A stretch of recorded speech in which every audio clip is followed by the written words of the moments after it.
આગળ વાત કરીએ નવસારી એપીએમસીમાં પ્રતિબંધિત પ્લાસ્ટિક પકડવા ગયેલી મહાનગરપાલિકાની ટીમ પર હુમલો કરવામાં આવ્યો।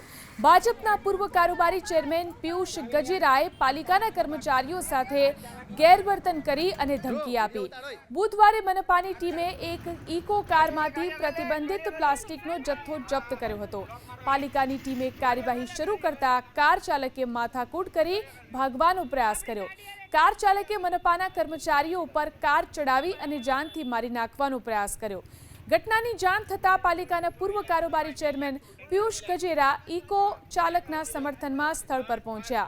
પાલિકાના કર્મચારીઓને ખખડાવી પ્રતિબંધિત પ્લાસ્ટિક સાથે કાર ચાલકને છોડી દેવાની ધમકી આપી।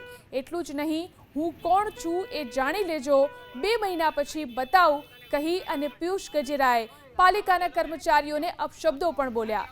મામલો વધુ વિચકતા ગ્રામ્ય પોલીસની ટીમ સ્થળ પર પહોંચી તો પૂર્વ નગરસેવકે ફરજ પરના પોલીસ કર્મીઓ સાથે પણ ઝપાઝપી કરી।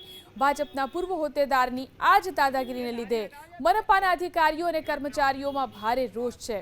સરકારી ફરજમાં રૂકાવટ અને કર્મચારીઓને ધમકાવવા બદલ મનપાના એન્ફોર્સમેન્ટ વિભાગના સબ ઇન્સ્પેક્ટરે ગ્રામ્ય પોલીસમાં પિયુષ ગજેરા અને કાર ચાલક વિરુદ્ધ લેખિત ફરિયાદ નોંધાવી છે।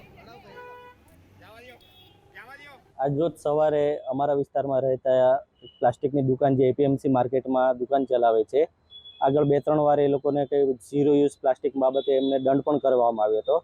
તો આજે સવારે એમનો કોલ આવ્યો કે પિયુષભાઈ આજે પણ નગરપાલિકા આવ્યા છે, દુકાનમાં માલ નથી, છતાં એ લોકોને પ્લાસ્ટિક બાબતે મિસઅન્ડરસ્ટેન્ડિંગ થઈને બધી માથાકૂટ થઈ છે, પણ એમની ગાડીમાં માલ હતો પ્લાસ્ટિકનો એવું જાણવા મળ્યું। મોહનભાઈને મેં કોલ કર્યો હતો એટલે એણે એમ કીધું એમની પ્લાસ્ટિક બધું એની ગાડીમાં છે।